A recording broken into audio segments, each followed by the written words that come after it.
નમસ્કાર દર્શક મિત્રો, વડોદરા ટુડે ન્યૂઝમાં આપનું સ્વાગત છે। સૂત્રોના અહેવાલથી અને લોકચર્ચા મુજબ ગુજરાતમાં કયા કયા સરકારી ખાતામાં ભ્રષ્ટાચાર કૌભાંડ થાય છે તે બધાને ખબર જ છે। ત્યારે વધુ એક પુરાવો, મત્સ્ય ખેડૂત અને ઇજારદારને તળાવનું ટેન્ડર ભરવાનું ના કહેતા અધિકારી સામે મત્સ્ય ખેડૂતોમાં આક્રોશ ફાટી નીકળેલ છે। સૂત્રોના અહેવાલથી લોકચર્ચા મુજબ વડોદરા શહેરના ગામોમાં આવેલા મત્સ્ય ખેડૂતોને ઇજારો અને ટેન્ડર આપવામાં ભ્રષ્ટાચાર ચાલી રહ્યો છે તેવી ચર્ચા ચાલી રહી છે। જોતા રહો, વધુ સત્ય સચોટ અહેવાલ પ્રસિદ્ધ કરીશું। કયા વર્ષમાં કયા તળાવની ગ્રાન્ટ મંજૂર થઈ છે અને ગ્રાન્ટ આપવામાં કોણે કોણે ભ્રષ્ટાચાર કર્યો છે અને કટકી કરી છે, અને તળાવમાં પાણી ના હોય એવા તળાવોની ગ્રાન્ટ પણ મંજૂર કરી છે। જે તે સમયના પુરાવા અને અધિકારીના નામ તેમજ મત્સ્ય ખેડૂત ઇજારદારના નામો પ્રસિદ્ધ કરીશું। મારું નામ ગોવિંદભાઈ શંકરભાઈ કહાર છે। હું મત્સ્ય ઉદ્યોગમાં જે ટેન્ડરની જાહેર પડી હતી, તો હું જે તળાવનો ટેન્ડર લેવા હતો તો અધિકારી મને એવું કહે છે કે ભાઈ આ તળાવ તું ના લઈશ, મારે રાખવાનું છે, મારા અંદર વાળને અપાવવાનું છે। તો અધિકારી પાસે એવી કઈ ઓથોરિટી છે કે જે ડાયરેક્ટલી ના પાડી શકે? મને કહે છે કે ભાઈ તું ના લે, મારા અંદરના વાળાને અપાવવાનું છે, એટલે આ ટેન્ડર તું ના લે। અને ટેન્ડરમાં પછી મને આર્ગ્યુમેન્ટ કરે છે કે ભાઈ તું ના લે। મેં આર્ગ્યુમેન્ટ કરી તો મને કહે છે કે આટલા વર્ષો શરમ તું રાખતો નથી, આમ છે તેમ છે, એવું મને કહેવા લાગ્યા। અને બીજું કે પાછું ના, પહેલાં મેં ગયો તો મેં આધાર કાર્ડ અને પૈસા 240 રૂપિયા આપ્યા। સરે આધાર કાર્ડમાંથી નામ લખ્યું મારું, અને જેવું પાછળ તળાવનું નામ દેખ્યું ને તો મને કહે છે કે ભાઈ આ તળાવનું ટેન્ડર તું ના લઈશ, મારે મારા સંબંધીને અપાવવાનું છે। એવું કરીને મને ના પાડી દીધું।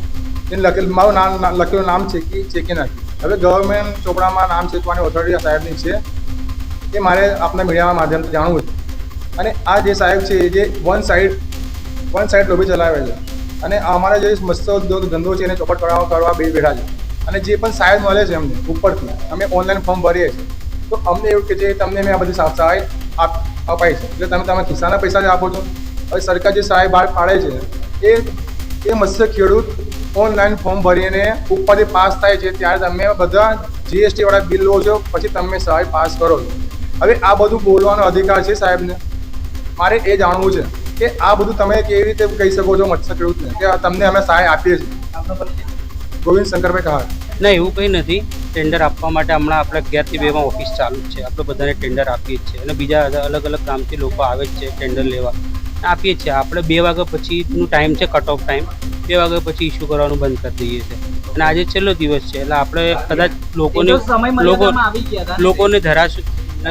હમણાં એ ભાઈ છે ઊભા જ છે, એમને કીધું હતું કે ભાઈ લઈ લો તમે ટેન્ડર, જતા રહ્યા, તો એની પછી લોકોનો ઘસારો વધતો ગયો, તો એ પ્રમાણે અમે ટેન્ડર ફોર્મ ઇસ્યુ કર્યા જ છે। અને અત્યારે તમે જોઈ શકો છો લોકો ઊભા છે, વિડીયોમાં તમે જોઈ શકો છો, આપણે ટેન્ડર ઇસ્યુ કરીએ જ છે।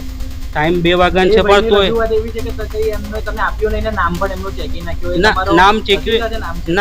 નામ ચેકવામાં કેવું છે કે એમને નામ લખાય, પછી થોડીક વાર એ મને કહે કે મારે ફોર્મ નથી જોઈતો, તો પછી એના પછી બીજો નંબર, સિરિયલ નંબરનો મારે એક સ્કીપ તો કરાય નહીં। 147 નંબર 148 ચાલતું હોય, તે સ્કીપ એમના નામનું છોડી ના શકું મેં। બીજો વ્યક્તિ આવે તો મારે ફોર્મ એ નંબરનું ઇસ્યુ કરવું પડે, બરાબર છે? આક્ષેપ એવા છે કે તમે જે તમારા ઓળખીતા હોય છે એમને તમે ના, એવું કંઈ નથી। તમે અહીંયા જેટલા ફોર્મ લેવા પછી બીજા પણ એક ભાઈ આયા, એમને પણ તમે ના પાડી? ના, એવું કોઈને ના નથી પાડી, નથી નામ પાડીને મારે મતલબ શું? મારે તો સરકારનું કામ કરવા બેઠો છું મેં।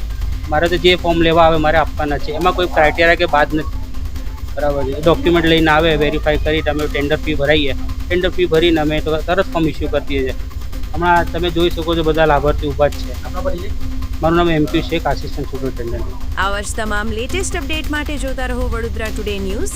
નવું વર્ષ એટલે કે વિક્રમ સંવત 2082ના શરૂઆતથી વડોદરા ટુડે ન્યૂઝ ચેનલના ગુજરાત રાજ્યના તમામ શહેરના, તાલુકા, જિલ્લાના દર્શક મિત્રોને ખાસ વિનંતી કે અમારા વડોદરા ટુડે ન્યૂઝના તમામ સમાચાર જોવા માટે હવે અમારા ફેસબુક, યુટ્યુબ, ઇન્સ્ટાગ્રામના પેજને લાઇક કરો, શેર કરો, સબસ્ક્રાઇબ કરો, અને કોઈપણ સમાચાર અને જાહેરાત અને તમારા વિસ્તારમાં કોઈપણ જાતની ગેરકાયદેસર પ્રવૃત્તિઓ ચાલતી હોય અને ભ્રષ્ટાચારની પોલ ખોલવી હોય તો અમારા વોટ્સએપ નંબર 9687328624 અથવા તો 9687906224 પર સંપર્ક કરવા વિનંતી।